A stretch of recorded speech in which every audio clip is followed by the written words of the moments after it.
Kalau kita ingat bahkan sebelum bola pertama ditendang, kita ini adalah tim yang sangat diremehkan dan sangat yang tidak diperhitungkan. Benar-benar dari nol. Ingatkah malam sepi di Buriram ketika kita mengalahkan Chinese Taipei secara back to back? Adakah yang pernah menyangka bahwa match play-off kualifikasi AFC Asian Cup tersebut bisa membawa kita melangkah sejauh ini? Dulu untuk ikut kualifikasi AFC Asian Cup aja kita harus play-off dulu. Yang saat itu kita berasal dari kondisi 4 tim terbawah di kualifikasi sampai membawa kita masuk ke 16 besar dengan sejajar setara tim-tim elit Asia, memperbaiki pondasi basic dari awal hingga progres itu terlihat nyata sampai sekarang, merupakan sesuatu yang harus diapresiasi dengan perpanjangan dan kejelasan kontraknya setidaknya 4-5 tahun mendatang.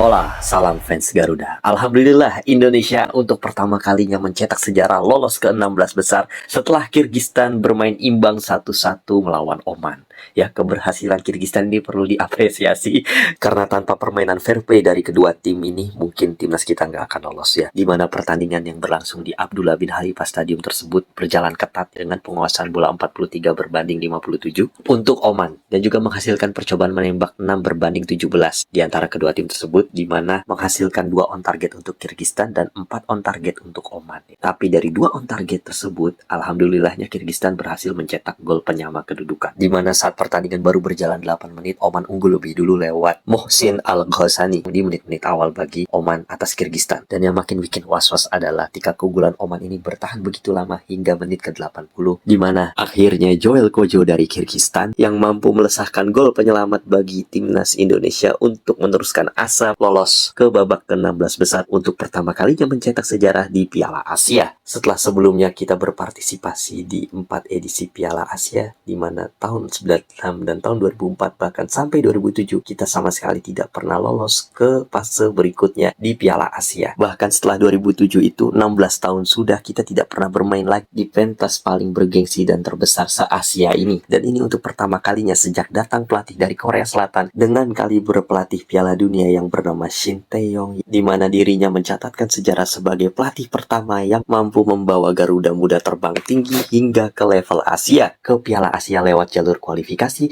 dan sekarang alhamdulillahnya lolos ke per-8 final atau 16 besar. Suatu pencapaian epik yang bahkan belum pernah mampu dicapai oleh kepemimpinan pelatih-pelatih timnas sebelumnya. Di mana jika melihat perjuangan Garuda Muda kita dari awal ketika kalah dari Irak dengan 3 gol langsung digelontor di pertandingan pertama, membuat perhitungan Shin Tae-yong meleset untuk setidaknya bisa menahan imbang Irak, menang lawan Vietnam, dan setidaknya tidak kalah besar dari Jepang. Namun perhitungan itu berubah ketika kita mampu mengalahkan Vietnam, kemudian kita memaksa diri untuk adu nasib melawan Jepang yang dari segi level dan peringkat sangat jauh di atas kita, bak langit dengan kerak bumi. Banyak yang meragukan keyakinan untuk menang melawan Jepang. Secara realistis kita memang bukan levelnya Jepang. Kemudian makanya itu kita berharap dari hasil pertandingan lain. Setelah kita mengetahui hasilnya bahwa kita tidak bisa berharap dari hasil India melawan Syria di grup B dan juga hasil dari Hong Kong melawan Palestina di grup C, kita benar-benar harus bisa menentukan nasib kita sendiri melawan Jepang. Tapi nyatanya kita harus takluk dengan skor telak 3-1 sehingga membuat kita pesimis, sempat tidak memiliki keyakinan untuk lolos karena hanya tersisa 2 spot lagi dari 3 grup yang tersisa, di mana 2 jatah peringkat ketiga terbaik itu diperebutkan oleh 3 tim dari 3 grup sekaligus, yaitu kita sendiri, Bahrain, dan juga Oman. Di mana saat itu syarat timnas untuk lolos adalah dengan catatan Bahrain yang bermain buruk dengan Malaysia itu kalahkan oleh Jordan dengan skor yang jauh lebih telak dari kita dikalahkan Jepang, atau antara 2, yaitu Oman ditahan imbang oleh Kyrgyzstan. Dan itulah yang terjadi setelah sebelumnya kita gagal mengharapkan nasib dari India dan juga Hong Kong. Dan kemudian kita juga benar-benar dibikin suwe sama grup sebelah, yaitu grup E, yang mana banyak yang kesal dengan grup itu, di mana mereka terlihat nampak sekali bermain sabun untuk menghindari Jepang, sehingga nampak sekali dari permainan mereka yang tadinya serius di pertandingan pertama dan pertandingan kedua, langsung kendor di pertandingan ketiga, karena melawan tim yang setidaknya tidak diperhitungkan, dan mereka juga berharap untuk bisa terhindar dari tim superior, yaitu tim Samurai Blue Jepang. Hingga akhirnya hasil dari grup E itu benar-benar makin memukul kita untuk segera angkat koper meninggalkan Qatar. Tapi beruntung keajaiban itu justru datang di detik-detik terakhir, di mana nasib kita yang sebenarnya udah di ujung tanduk tinggal angkat koper diselamatkan oleh Kyrgyzstan yang berhasil imbang melawan Oman. Sungguh ini adalah pertandingan yang penting buat kita untuk bisa mempersiapkan diri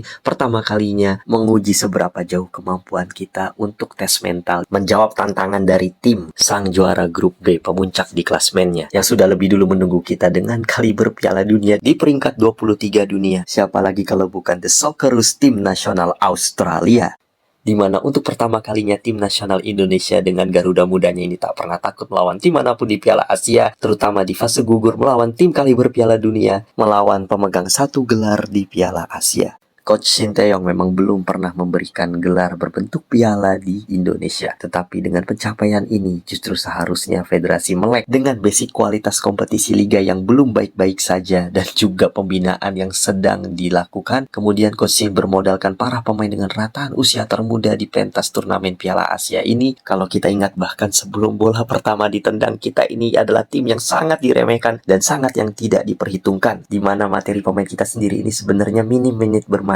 minim pengalaman dan jam terbang di level internasional, terutama di level yang prestisius dan bergengsi dengan intensitas yang tinggi selevel Piala Asia ini. Tapi fair-fairan aja, seperti yang kita lihat, ada progresnya, di mana teringat selama uji coba ini kita benar-benar dibantai habis-habisan sama lawan. Bahkan tidak terlihat ada potensi bahwa kita ini lolos grup. Apalagi kalau kita mau flashback lagi ke belakang, benar-benar dari nol. Ingatkah malam sepi di Buriram ketika kita mengalahkan Chinese Taipei secara back to back? Adakah yang pernah menyangka bahwa match play-off kualifikasi AFC Asian Cup tersebut bisa membawa kita melangkah sejauh ini? Dulu untuk ikut kualifikasi AFC Asian Cup aja kita harus playoff dulu, yang saat itu kita berasal dari kondisi 4 tim terbawah di kualifikasi, sampai membawa kita masuk ke 16 besar dengan sejajar setara tim-tim elit Asia. Siapa lagi aktornya kalau bukan Coach Shin, pelatih asal negeri ginseng tersebutlah yang akhirnya menaruh legasi football dan prestasi yang jauh-jauh lebih prestisius dari ekspektasi banyak orang. Coach Shin Tae-yong lah pelatih dengan kaliber Piala Dunia yang masih saja mengajarkan basic football knowledge kepada anak asuhnya, terutama dari hal-hal yang mendasar, di mana pelatih-pelatih sekalibernya itu seharusnya sudah mengajarkan taktik dan teknik untuk bisa memenangkan pertandingan. Tapi beliau masih mau turun ke bawah lagi untuk memastikan pondasi basic dari tim nasional Indonesia yang benar-benar kokoh. Di era Shin Tae-yong lah kita baru merasakan rasanya tim nasional Indonesia benar-benar berani bertarung dengan siapapun lawannya dan siap tanding dengan tim manapun sekalipun itu tim kaliber Piala Dunia. Jadi Coach Shin ini benar-benar mengajarkan mental untuk tidak takut melawan tim manapun dan tidak pandang lawan seperti apapun. Yang terpenting adalah fokus menjalankan apa yang diinginkan pelatih di tengah lapangan, memperbaiki pondasi basic dari awal hingga progres itu terlihat nyata sampai sekarang, merupakan sesuatu yang harus diapresiasi dengan perpanjangan dan kejelasan kontraknya setidaknya 4-5 tahun mendatang,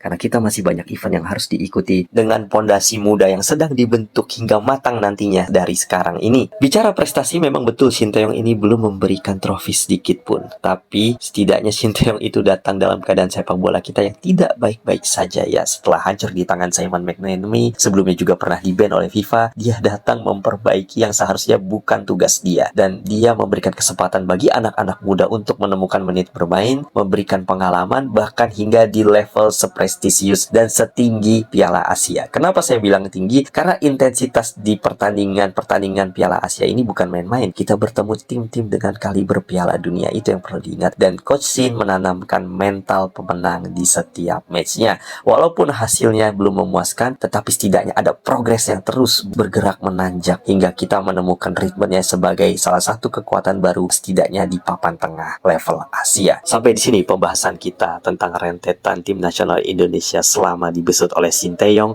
dari nol hingga sejauh ini melangkah di fase gugur Piala Asia. Bagaimana menurut kalian? Terus sebarkan video ini, like, share, dan setidaknya komen agar video ini makin tersebar dan didengar oleh jajaran orang-orang di dalam federasi. Thank you for your support. Leave your comment below. See you and thanks for watching.